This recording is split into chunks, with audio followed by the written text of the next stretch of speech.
Abrir o próprio negócio é o sonho de muita gente, mas é preciso se preparar para enfrentar os desafios. E muitas pessoas não conseguem. O número de falências no país cresceu mais de 16% no último ano. Mas quais são as opções quando a empresa não vai bem? É o que vamos mostrar a partir de agora no nosso programa, que está começando.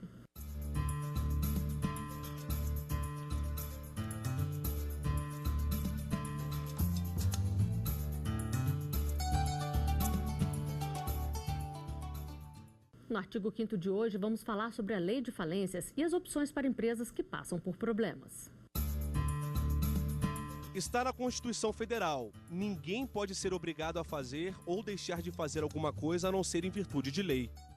Para falar sobre a falência de empresas no Brasil e a lei que regulamenta, eu recebo aqui no estúdio da TV Justiça Gustavo Lopes, professor de Direito Empresarial e mestre em Direito pela Universidade Católica, e também Paulo Fernando Campana Filho, doutor em Direito Comercial pela USP e mestre em Direito Civil pela Universidade de Coimbra. Sejam bem-vindos ao artigo 5º. Doutor Gustavo, vamos começar explicando. Qualquer tipo de empresa pode ser alvo de um pedido de falência? Nós temos a Lei Falimentar, a Lei 11.101 de 2005, que ela trata que essa lei ela tem o objetivo de proteger o devedor empresário, a sociedade empresária e a empresa individual de responsabilidade limitada.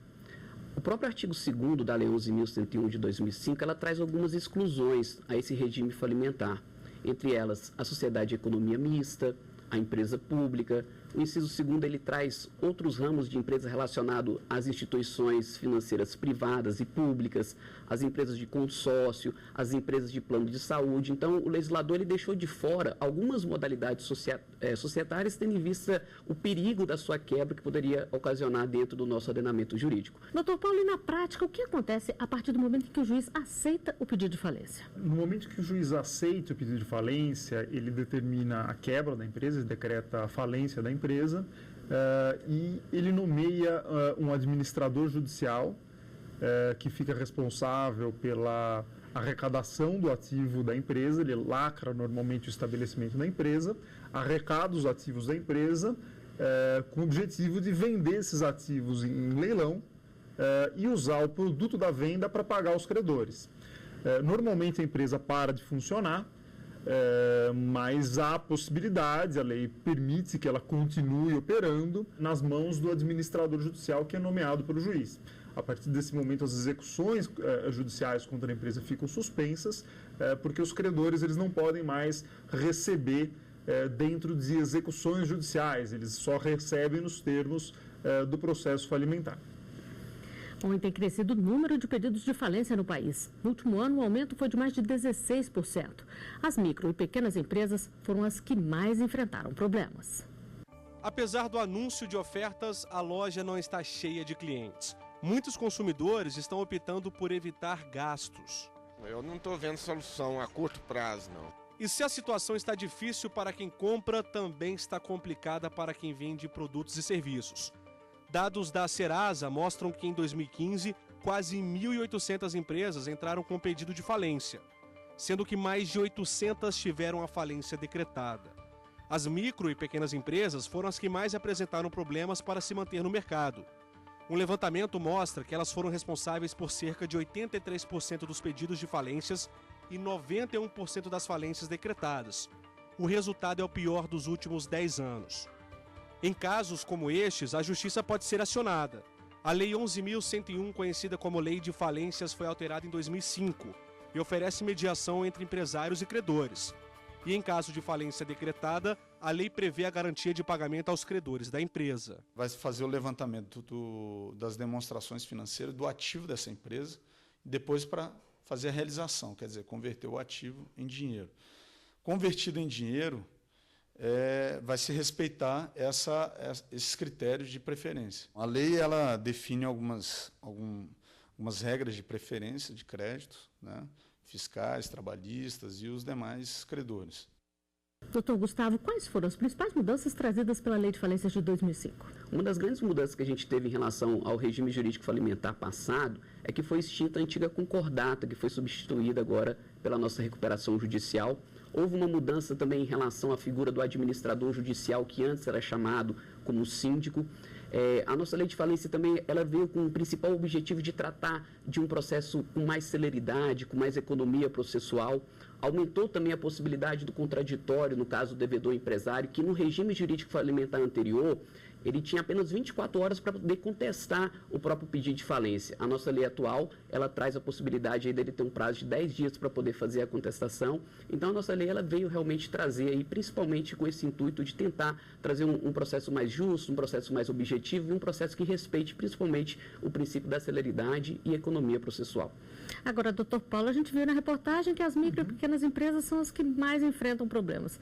Elas são mais frágeis? A maior parte das empresas, a grande maioria, são pequenas empresas, então é natural também que a maioria dos processos de falência sejam movidos contra pequenas empresas. Proporcionalmente, eu acredito que haja uma relação entre isso. Além disso, existe o fato de que pequenas empresas são, de certa forma, um pouco mais vulneráveis a pedidos de falência, porque credores, às vezes instituições bancárias ou mesmo grandes fornecedores, eles não se sentem tão à vontade de pedir falência de grandes empresas ou conseguem renegociar melhor suas dívidas com grandes empresas e acham, por vezes, que não vale tanto a pena o esforço e o tempo dedicado para renegociar dívidas de pequenas empresas.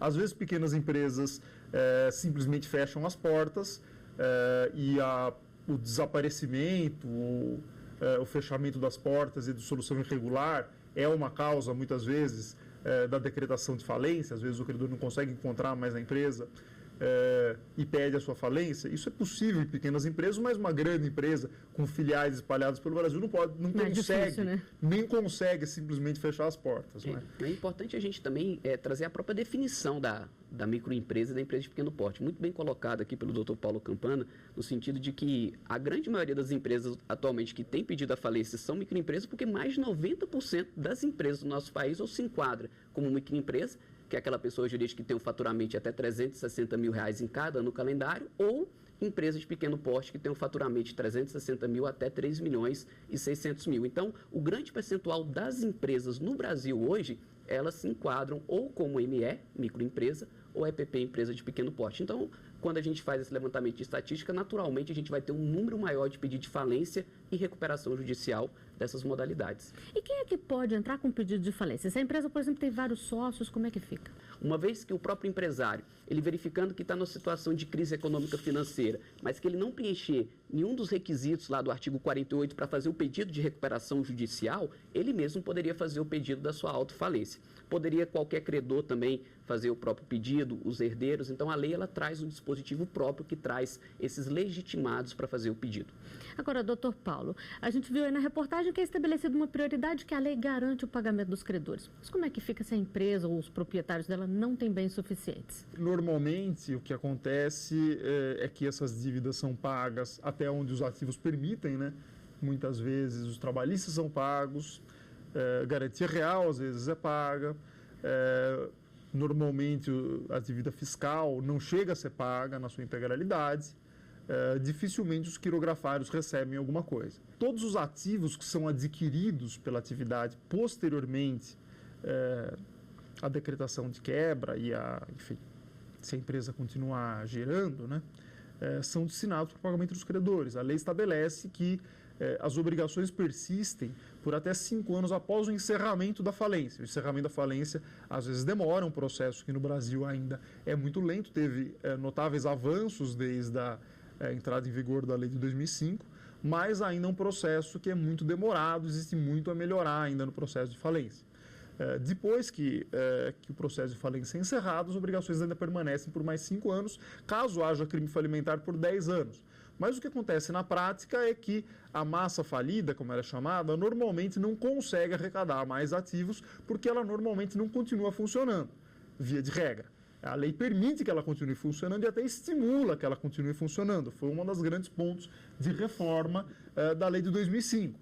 O que acontece muitas vezes é que os juízes estendem os efeitos da falência para essas pessoas físicas, os sócios e os administradores, e eles se veem arrastados para dentro dos processos de falência e ficam com seu patrimônio indisponível por todo o período que perdura o processo de falência, pode ser às vezes 10 anos, 15 anos, e só tem suas obrigações extintas depois de 5 anos que esses processos se encerram. Bom, nós temos uma dúvida de um telespectador sobre os direitos de quem trabalha em empresas que decretam falência. Vamos ver. Se uma pessoa trabalha em uma empresa e ela chega a falir, quais seriam os direitos dela? Doutor Paulo, como fica a situação desses empregados? A empresa continua funcionando, os direitos continuam iguais, mas não é o que normalmente acontece. O que se vê é que a empresa para de funcionar e aí os empregados eles estão basicamente sem emprego, né? Eles vão receber seus direitos trabalhistas dentro dos processos falimentares. Normalmente eles têm que mover uma ação judicial, uma reclamação trabalhista, perante a Justiça do Trabalho, não perante o juízo da falência, para ter reconhecidos os seus direitos. E a partir daí eles se habilitam no processo de falência para receber os seus créditos na forma do processo de falência. Eles recebem com prioridade sobre todos os outros, mas ainda assim, apesar disso, nem sempre eles conseguem receber os seus créditos na integralidade. Bom, nós temos mais uma dúvida de um telespectador para ser respondida pelos nossos convidados. Vamos ver. Qual é a diferença entre recuperação judicial e falência? Doutor Gustavo, qual é essa diferença? A diferença é que a recuperação judicial ela é uma medida que a lei de falência ela trouxe para tentar superar a situação de crise econômica financeira da empresa, para trazer a oportunidade da preservação da empresa, manter o trabalho, no caso dos empregados, antes da falência, que seria a execução concursal. O interessante é que, no momento da recuperação judicial, a empresa ela ainda tem a vantagem de manter os administradores no controle daquela empresa.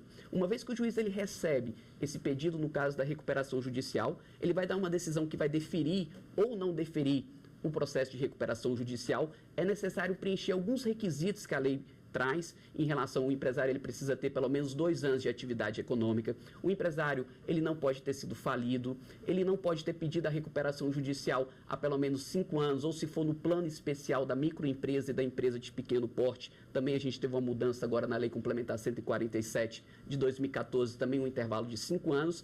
Uma vez, então, preenchendo esses requisitos, o juiz, uma vez deferindo, ele vai dar um prazo de 60 dias para o empresário apresentar o seu plano de recuperação judicial. A própria lei, ela vai ofertar alguns mecanismos para que o empresário ele possa se recuperar.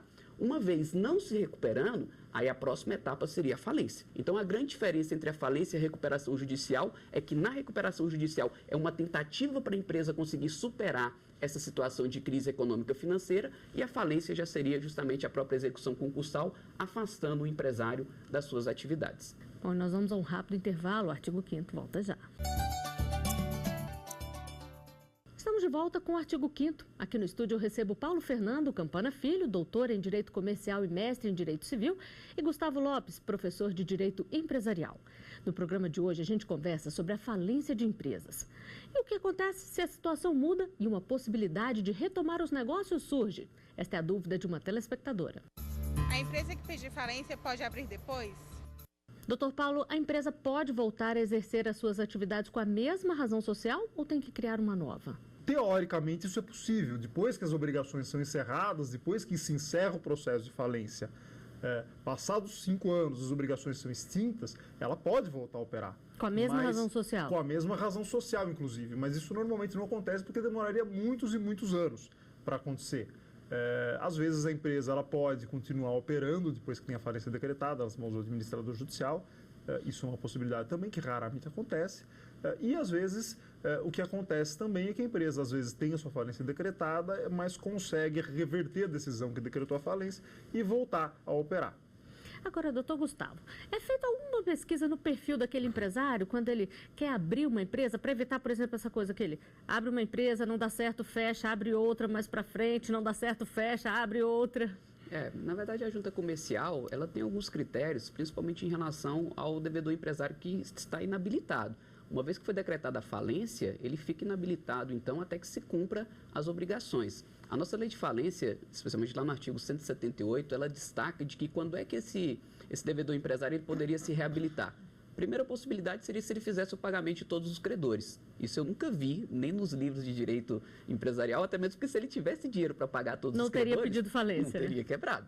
Segunda situação, se ele, na verdade, não conseguir pagar todos, Mas se ele conseguir pagar 50% dos créditos quirografários, aí também estaria extinta as suas obrigações. Agora, se ele não tiver dinheiro para pagar nem todos os credores, nem 50% pelo menos dos créditos quirografários, aí ele precisa de um período de 5 anos para ele poder se reabilitar. Agora, se tiver cometido crime falimentar, depois de 10 anos. Então, dentro desse período, a lei ela traz então essa possibilidade depois que se encerra o processo depois que de se falência. encerra. Então, é um processo, no caso, que, na verdade, a lei ela queria trazer a celeridade, ela queria trazer uma economia processual, mas, na prática, isso não existe. Se a gente for fazer uma análise do direito comparado, no Japão, um processo falimentar ele demora mais ou menos 6 meses. Aqui, dificilmente em 6 meses, mal dá tempo de apresentar o plano de recuperação judicial, que seria lá na etapa ainda da recuperação. Agora, só para a gente deixar bem claro aqui, o senhor falou em crime falimentar. O que é um crime falimentar? O crime falimentar, a lei de falência também, ela traz alguns tipos penais em que o empresário, além dele ter a responsabilidade não só com o pagamento dos credores, mas ele pode ter também uma responsabilidade penal a depender dos tipos, no caso ali, que ele tiver cometido. Então, existe um rol próprio que a lei de falência ela traz, aí a competência vai ser do próprio juiz da vara criminal de onde aconteceu o crime, e aí quem julga esses crimes falimentares não é o próprio juiz da vara de falências e recuperação, e sim já dentro da própria parte do direito penal. Bom, vamos conferir a última pergunta feita nas ruas. Qual é o tempo ideal entre ter uma ideia e abrir o negócio? Doutor Paulo, existe algum estudo que mostre aí qual é o tempo que se leva para amadurecer um projeto? O Brasil ele é um país muito empreendedor, né? Existem muitas empresas que abrem e, por conta disso, também existem muitas empresas que fecham ou que têm suas falências decretadas, né? É difícil dizer se há um período ideal para se começar um negócio, mas o recomendável é que ele seja começado quando se tem uma segurança e um planejamento de que o negócio vai dar certo, né? Doutor Gustavo, existe algum lugar para se buscar esse apoio, para ter essa segurança que o doutor Paulo falou aqui? O SEBRAE apoia as micro e pequenas, mas e as outras?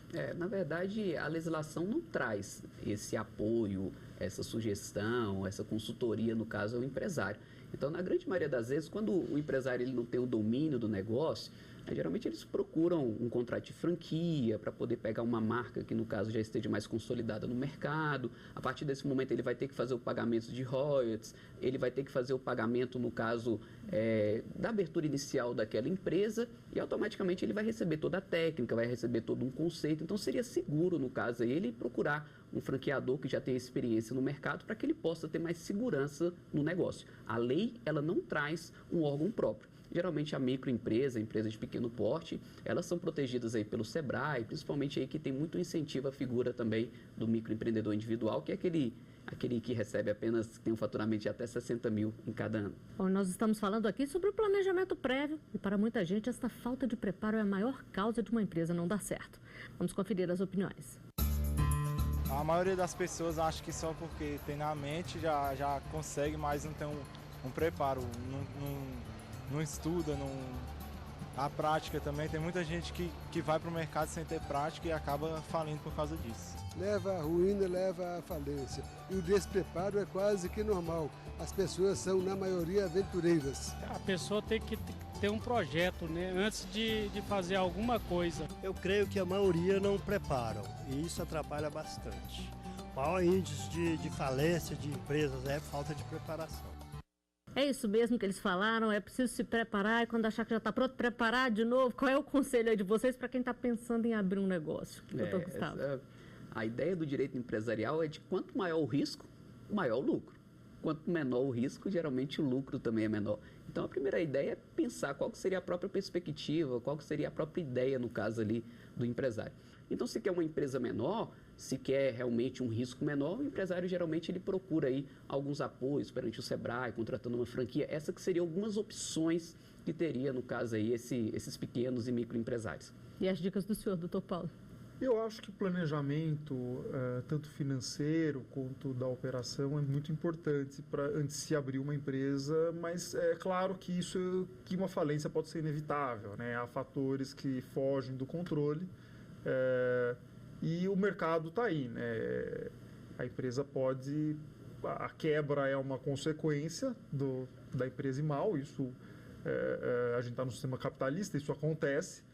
E o processo falimentar, o que ele tem que ser é uma forma de de reciclar essas empresas e tirar as empresas insolventes do mercado quanto antes, para que os empresários possam retomar suas atividades e continuar operando de outras formas. Né? Agora, o doutor Gustavo falou aqui das franquias e muita gente procura uma franquia até como uma forma de ter um suporte, né? Principalmente para quem está começando. Mas também pode ter problemas. O que acontece se um franqueado não dá conta do negócio? Ele pode pedir falência também ou ele simplesmente devolve a franquia? Como é que funciona? Depende do caso, né? Em muitos casos ele pode devolver a franquia, se ele sendo uma empresa autônoma, ele pode pedir a sua falência também, pode pedir recuperação judicial, pode negociar um plano de recuperação extrajudicial, pode tentar renegociar suas dívidas, enfim. Como uma outra empresa qualquer, então? Como uma outra empresa qualquer. Isso se define caso a caso, não é? Depende das circunstâncias do caso. É importante destacar que no contrato de franquia existem personalidades jurídicas distintas. A Lei 8955 de 94, que trata do processo de franquia, ela traz a possibilidade de que o empresário ele é obrigado a ter a sua própria pessoa jurídica, o seu CNPJ, e o próprio franqueador também ele tem a sua personalidade. Então, o fato de um franqueado ter uma eventual falência decretada não significa necessariamente que vai atingir o franqueador, que seria o detentor, no caso ali, daquela marca.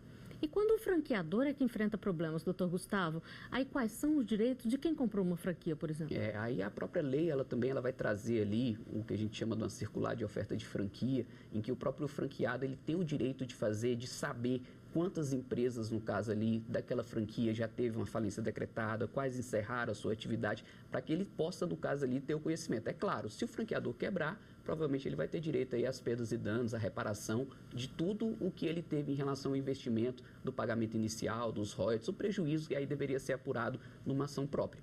Há casos, até são raros, mas existem, em que o franqueador quebrou, mas os franqueados continuaram operando com a mesma marca. Isso é possível, então? Isso é possível. Porque são personalidades jurídicas distintas. Porque são pessoas distintas, exatamente.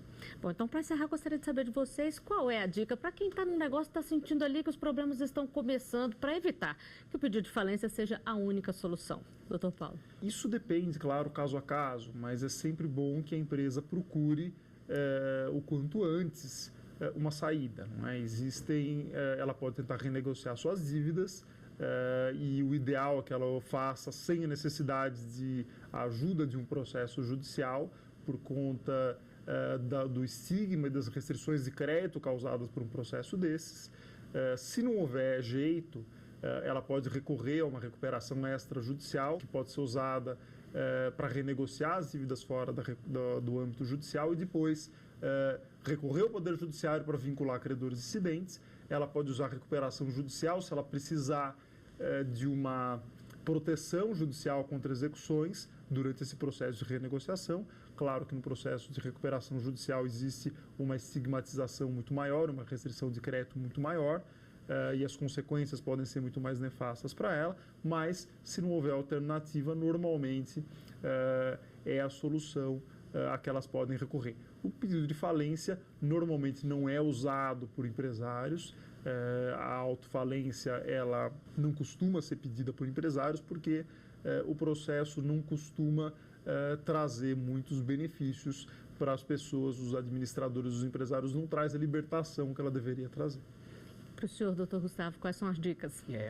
A nossa lei de falência, ela traz a falência, a recuperação judicial e a recuperação extrajudicial. Então, antes realmente da falência e da recuperação, eu entendo que a melhor proposta para o devedor empresário seria tentar fazer um acordo com seus credores. Aí seria utilizar essa recuperação extrajudicial. E o problema é, quando ele não consegue o consentimento de todos os credores, mas se ele conseguir, no caso ali, um percentual significativo, a lei de falência traz a possibilidade, se o credor ele conseguir 3/5, no caso ali, de aprovação do seu plano, ele consegue fazer que os demais, eles façam também a aderência a esse plano. É importante destacar também que em relação à própria microempresa e a empresa de pequeno porte, eles têm também, a microempresa, ela tem um tratamento diferenciado da recuperação que a lei de falência traz, em que o devedor, ele pode negociar suas dívidas pagando a primeira parcela depois de 180 dias, dividindo tudo isso em 36 parcelas e com a correção da taxa Selic. Então, é uma grande oportunidade também para a microempresa e para a empresa de pequeno porte, ela se proteger, no caso aí, dos dissabores da falência.